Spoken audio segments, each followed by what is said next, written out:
समय की रेत में दफन होने वाले साम्राज्य तो आपने बहुत देखे होंगे,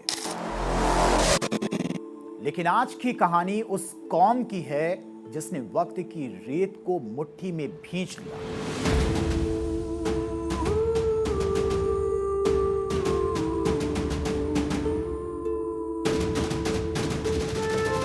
एक ऐसी कौम जिसने मौत को 1000 बार मान दी। एक ऐसी आस्था जिसे मिटाने के लिए बड़े बड़े शहंशाह आए और खुद मिट्टी में मिल गए।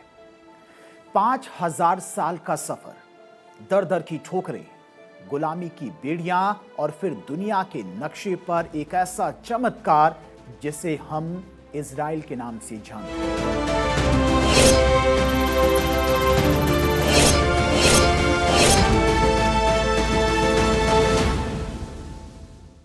नमस्कार, मैं हूं आपके साथ धीरेन्द्र अवस्थी। आप देख रहे हैं इतिहास गवाह है। इतिहास गवाह है कि आज के इस विशेष एपिसोड में हम उस सफर पर निकलेंगे जहां हर कदम पर संघर्ष है, हर मोड़ पर बलिदान। आज बात उस समुदाय की जो इतिहास के हर दौर में खत्म करने की साजिश रची गई। कभी मिस्र के फिरौन ने कोड़े बरसाए तो कभी रोमन साम्राज्य ने उनकी पवित्र दीवारों को गिराया। कभी हिटलर की गैस चैम्बर्स ने उनकी नस्ल मिटानी चाहिए, लेकिन वो नहीं मिटी। आज हम तलाशेंगे उस अटूट विश्वास के पीछे का राज जिसने रेगिस्तान को भी अपनी मेहनत से गुलिस्तान बना दिया। हमारी कहानी की जड़ें आज से लगभग 5000 साल पीछे जाती हैं। इराक का प्राचीन शहर उर। उस दौर में जब दुनिया मूर्तियों की पूजा करती थी, तब एक शख्स के दिल में एक ही ईश्वर की आवाज गूंजी। नाम था अब्राहम। अब्राहम को एक ईश्वरीय संकेत मिला, अपना घर छोड़ो, अपनी विरासत छोड़ो और उस जमीन की ओर बढ़ो जो मैंने तुम्हारे लिए चुनी है। यह महज एक यात्रा नहीं थी, ये एक कोवेनेंट यानी खुदा और इंसान के बीच एक पवित्र समझौते की शुरुआत थी। अब्राहम का परिवार कनान, आज का इजराइल और फिलिस्तीन जिसे कहा जाता है, वहां पहुंचा और यहीं से शुरू हुई उनके बेटे इसहाक और पोते जैकब की कहानी। जैकब, जिनका एक नाम इजराइल भी था, उनके 12 बेटे हुए जिनसे बनी इजराइल की 12 कबीलों वाली महागाथा। यही वो बीज था जिससे दुनिया का पहला एकेश्वरवादी धर्म, यहूदी धर्म, अंकुरित हुआ। इतिहास हमेशा सीधा नहीं चलता है। अकाल पड़ा और यहूदी कबीले खाने की तलाश में मिस्र पहुंचे।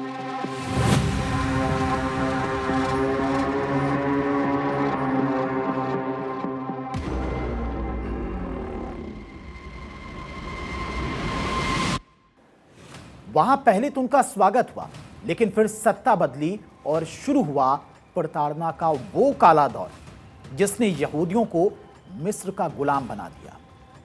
सदियों तक उनकी सिसकियां नील नदी की लहरों में होती रहीं।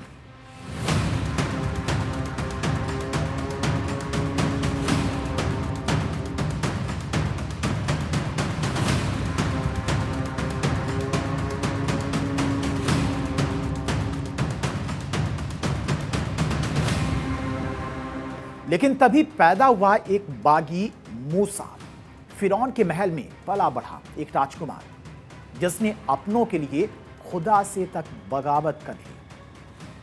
और वो दृश्य याद कीजिए जब नील नदी का पानी लहू में बदल गया, जब टिड्डियों के कहर ने मिस्र को घुटनों पर ला दिया और अंत में हुआ वो एक्सोडस।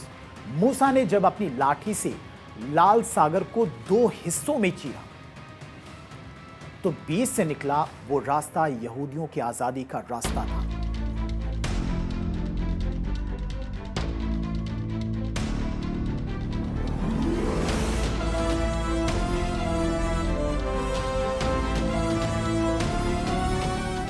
माउंट सिनाई की तपती चोटियों पर मूसा को खुदा ने 10 आज्ञाएं दी। यही यहूदियों को मिला उनका संविधान, जो आज भी पूरी दुनिया के कानून का आधार है।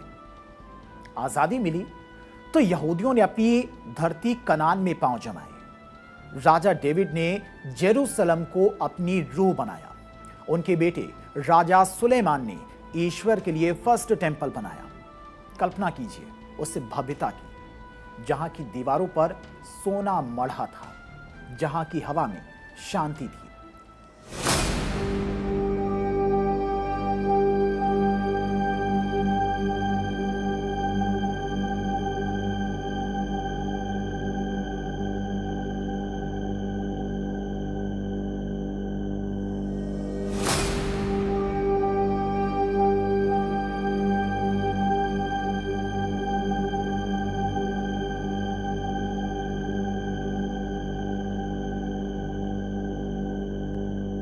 लेकिन यह शांति 586 ईसा पूर्व में तब खत्म हुई जब बाबिलोन के राजा नबूकदनेस्सर ने हमला किया।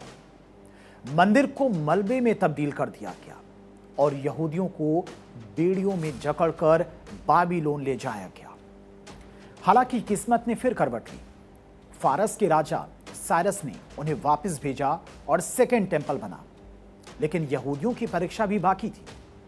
70 ईस्वी में रोमन जनरल टाइटस ने न सिर्फ यरूशलेम को जीता बल्कि दूसरे मंदिरों को भी जड़ से उखाड़ दिया और यहूदियों को अपनी ही मिट्टी से हमेशा के लिए बेदखल कर दिया गया। शुरू हुआ डायस्पोरा, एक ऐसा समुदाय जिसका अपना कोई देश नहीं था। यहूदी दुनिया के कोने कोने में बिखर गए। पोलैंड, जर्मनी, रूस, मोरक्को और भारत भी। वे जहां गए वहां उन्होंने व्यापार और शिक्षा में नाम कमाया, लेकिन उन्हें हर जगह विदेशी कहा गया। यूरोप के कई देशों में उन्हें गेटों में कैद किया गया। 1492 में स्पेन ने उन्हें घर छोड़ने पर मजबूर किया।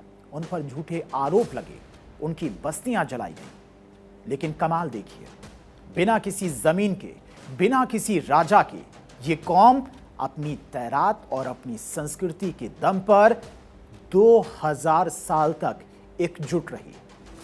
हर साल ये लोग एक ही प्रार्थना दोहराते हैं, नेक्स्ट ईयर इन जेरूसलम। अगले साल हम अपनी राजधानी जेरूसलम में होंगे।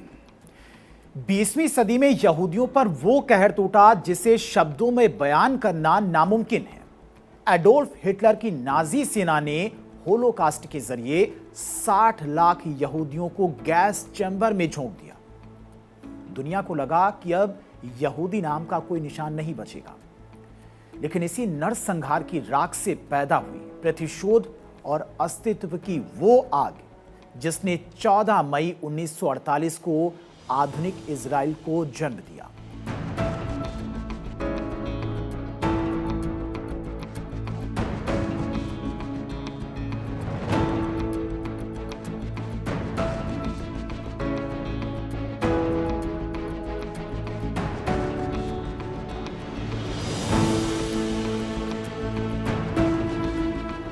थियोडोर हर्जल का सपना सच हुआ। 2000 साल की वनवास के बाद यहूदी अपनी जड़ों की ओर लौटे। उन्होंने अपनी मर चुकी भाषा हिब्रू को फिर से जीवित किया और आज इजराइल महज एक देश नहीं बल्कि यहूदियों की उस जिद का नाम है जो कहती है, हम फिर कभी नहीं झुकेंगे।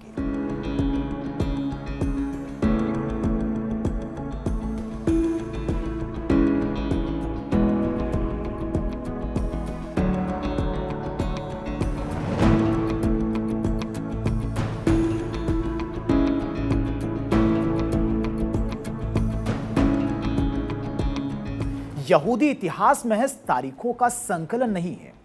यह मानव जज्बे की वो कहानी है जो बताती है कि अगर आपके पास अपनी संस्कृति और जड़ों की याद है तो आप दुनिया के किसी भी कोने में रहकर भी अपना वजूद बचा सकती हैं। मंदिर टूटे, दीवारें गिरी, लेकिन उनकी आस्था की दीवार आज भी अडिग है। इतिहास गवाह है कि वक्त के थपेड़े चाहे कितने भी तेज क्यों ना हो, जो कौम अपनी विरासत को नहीं भूलती वो हमेशा अपना रास्ता खोज लेती है। इतिहास गवाह है कि अगले एपिसोड में फिर होगी मुलाकात एक और ऐसी ही अनकही दास्तान के साथ। तब तक के लिए नमस्कार।